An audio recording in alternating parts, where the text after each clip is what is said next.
Hi everyone, thank you very much for tuning into this week's edition of the Vita Vlog. As always, feel free to leave me any comments down here in the comments section, whether you're tuning into my Instagram account or my YouTube channel. So guys, I wanted to talk to you about something really important, and that's the importance, of course, of men taking the time to, get regular checkups, physicals, and especially on a yearly basis. So I remember growing up, actually, I don't remember the important men in my life, my dad, my uncles, my grandpas, ever taking the time to schedule a yearly physical or checkup. I remember with my dad, at least, the only time we really saw the doctor or the dentist was when, something was bothering him. So maybe it might have been a cold that after a week, it didn't, get any better. Or if he just, felt some excruciating pain in some part of his body, a work injury, things like that. But other than that, again, he never really made the effort. So what it is that with physical health, early screening is imperative. It's crucial. And with men, we think about things like prostate cancer and the fact that men are more prone to heart disease than women. All of these ailments that, can have a profound negative effect on a man's health. So I think that's where, again, early screening and detection really comes into play. I also think, I could be wrong, but what may keep men away from a doctor's office and a regular checkup is the idea that, well, if it ain't broke, well, then why fix it? So if I'm not feeling any, abnormalities in my physical condition or anything like that, well, then why am I going to go see the doctor? I think also too, what's not really spoken about, but something, again, I've kind of picked up on just in personal experiences, a fear of doctors' offices. And that's understandable, because I think many of us, men and women, do have some type of, fear and apprehension about actually going to see the doctor, just because the environment can be a little unpleasant, a little intimidating. I know in my personal experience, even going to the dentist, when you walk in, the dentist office kind of has that weird smell. I don't know if it's fluoride or some type of chemical. I don't know if it's laughing gas or anything like that, but even just walking in, opening that door, it's like it all hits you and, can kind of rattle your nerves a little bit. So speaking from personal experience, I think just kind of being in the environment of the dentist office is kind of a little anxiety provoking for me, but nevertheless, it's one of those things I have to do. But also too, I don't know if you're aware of this, there's this idea, this phenomenon known as white coat hypertension, that pretty much states, well, it doesn't state, but pretty much occurs when a person visits a doctor's office and they have their blood pressure checked, in that their blood pressure initially, the initial reading will be a little bit higher than, if a person was more relaxed. And I think, again, a lot of that is a result of just being in that intimidating environment, not knowing what to expect, and maybe even a fear of being poked with needles and things like that.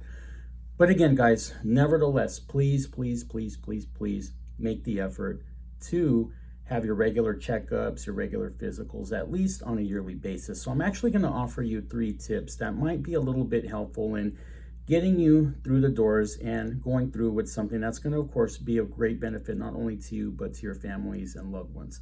So my first tip is bring someone with you. Bring your spouse, your partner, your daughter, your son, close family member, whoever, close friend. Bring someone with you.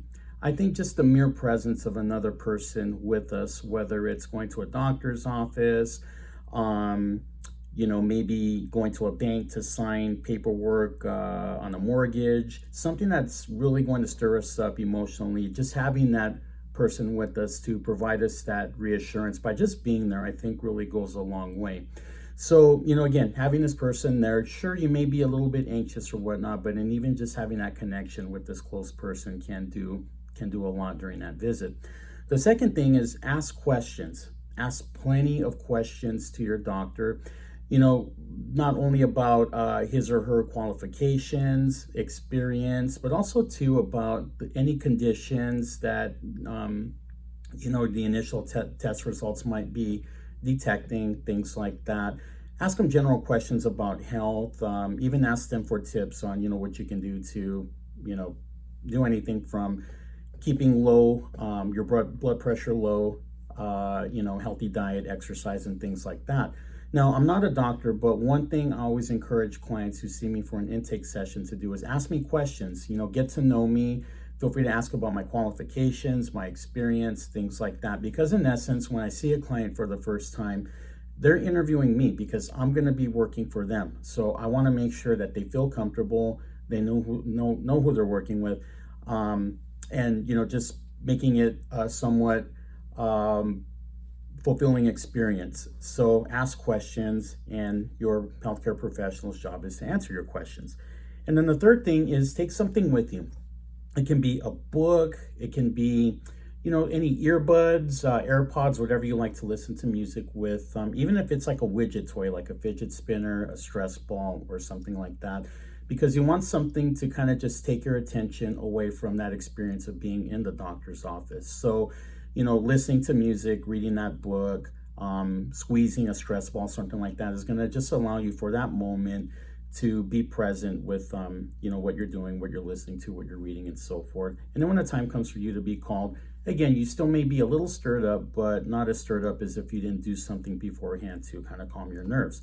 So 3 tips that can go a really long way. But again, guys, it's really, really important. It's imperative to follow up with your annual checkups and physicals and so forth. So I hope this video was informative to you all, and hopefully get some of you thinking and maybe calling your doctor, or nowadays everything is online, so going online and making an appointment, but taking those initial steps again for your health, but also for your benefit, and even self-care, going to get annual checkups, physicals, keeping your health up through those things, in addition to diet and exercise, are forms of self-care. Because when you think of your role, who you are in being, whether you're a husband, a spouse, a partner, a father, or whatnot, is that before you can give to other people and these relationships you have with them, or even just giving to your job, your place of employment or whatnot, you got to be willing to take care of yourself. You have to refill your gas tank